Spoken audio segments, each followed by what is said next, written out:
Hello, my lovely viewers. Today, once again, I invite you into my studio to show you the creation process of one of my portraits. This time, it's a portrait of Colin Mathura-Jeffree, who is a New Zealand and Bollywood model, actor, and one of New Zealand's favorite show hosts. And so wonderful in person. Working on this project ended up being such an adventure in more ways than one, including the fact that this painting ended up in the bus stops all over New Zealand and featured in international magazines. Now, my paintings almost always start with some brainstorming in my art diary, and then I sketch a line drawing to size. Next, it's time to prepare the board for the painting. Layers and layers of gesso with sanding between the coats. This process can take weeks, but it's very therapeutic and quite satisfying, to create such a smooth surface for all the details to come. I refill my palette for each painting with the colors I will be using. I use a mix of different brands as I prefer some colors in specific brands over others. It's acrylic, so I just spray it with water to keep it moist and fresh for longer. Okay guys, a word of warning, especially for those of you who do not paint yourself. The beginning stages of a portrait can be uncomfortable and even scary. That is actually one of the reasons why artists don't like to reveal their artworks when they are half done.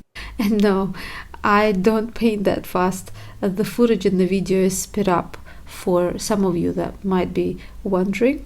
Acrylic paint dries very quickly, so instead of laying varying colors down and then blending them like you would with oils, here I have to work with layers of paint that are applied onto a dry surface. And that is another reason why acrylic painting can look super messy in the beginning stages.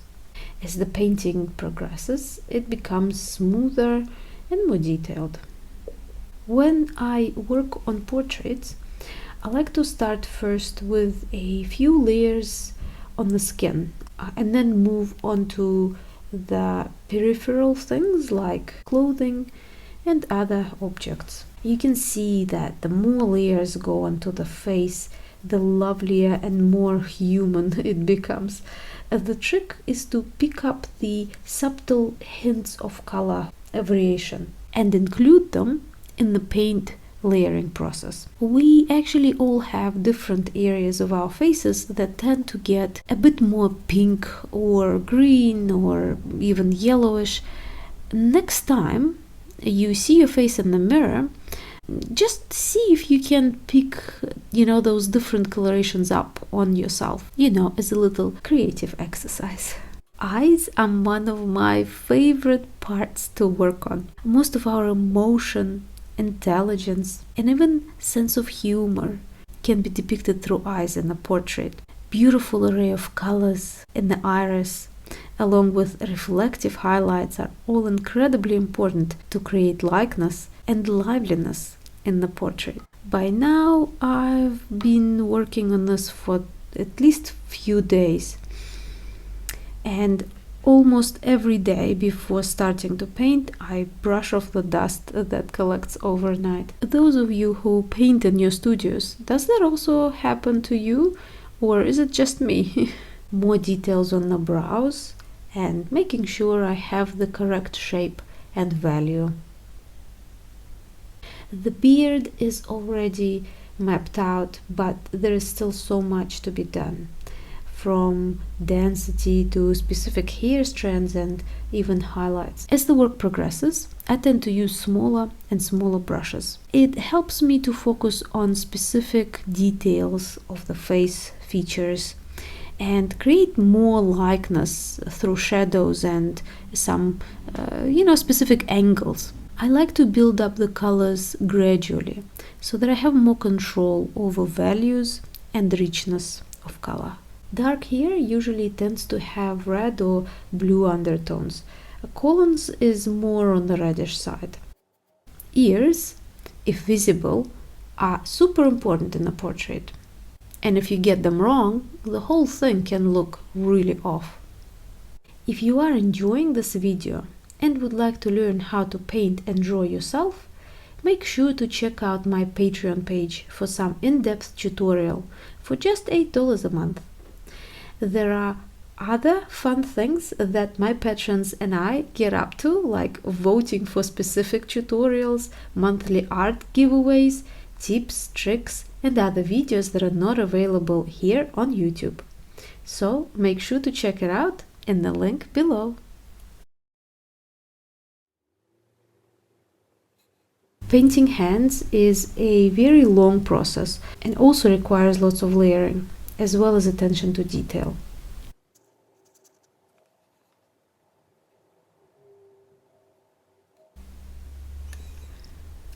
Now I'm going to move on to the clothing and some other items. The face and the hands are not finished, but I do like to have most of the painting done before applying finishing touches.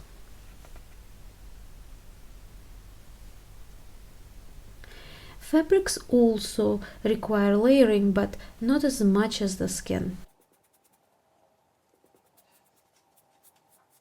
Many details on the clothing are there to paint the story of Colin's personality, ancestry, and some astrological aspects.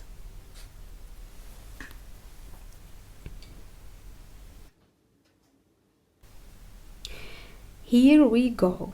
First layers on the turban and some underpainting on the cup.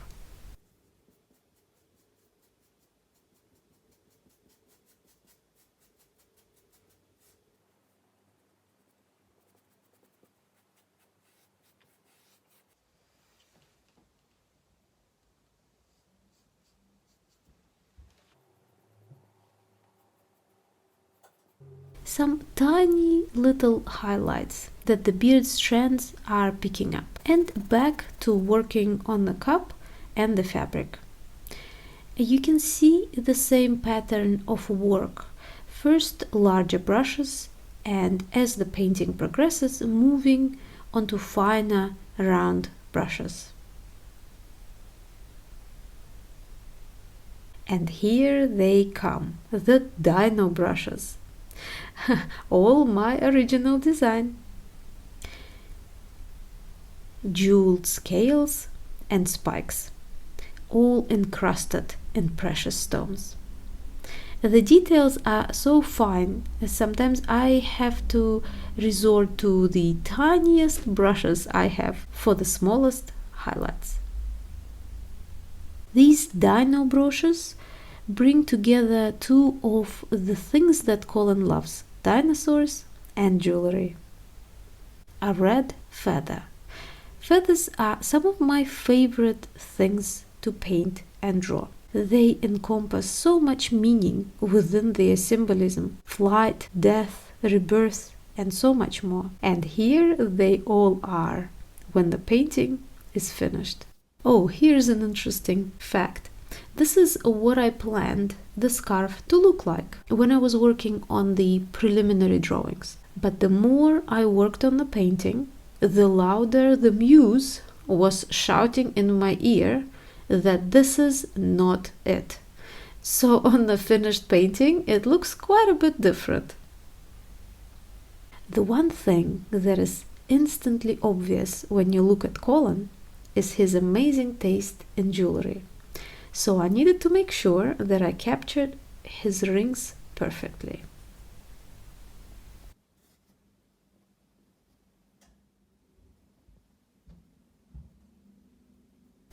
The costume that Colin is wearing in the painting is something that helps me to incorporate all the different aspects of his life, like his theatrical flair, his diverse heritage and ancestry, the sun placement in his chart and Chinese horoscope animal, as well as other personal aspects of his identity.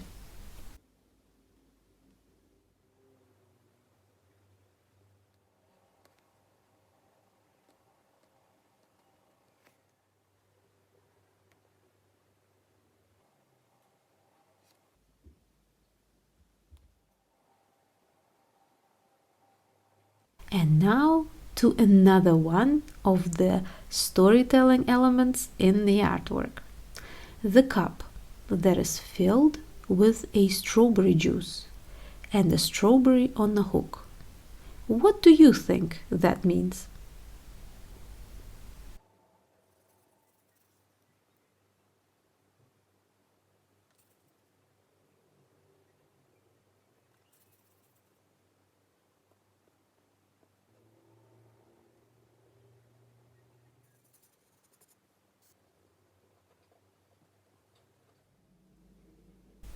Gold spoon is also a symbolic item. And by the way, it's another good example of a layering technique that allows the bottom layers shine from within and create the illusion of the gold surface. And now on to the last character in the painting, and that is the butterfly with the hidden message that is not easily noticed from the first look. There are letters encrypted in the patterns of the wings. The letters make up the name of Colin's mom, who passed away a few years ago. Some final touches that are not life-changing but still make quite the difference to the painting. And here it is, all finished. I hope you enjoyed this visit to my studio and viewing weeks of hard work in just over 10 minutes. Please share it with anyone who you think might enjoy watching it. Remember to subscribe and give it a thumbs up. As always, I'd like to say a big thank you to my wonderful supporters on Patreon. Hope you all have a wonderful day and see you soon in the next video.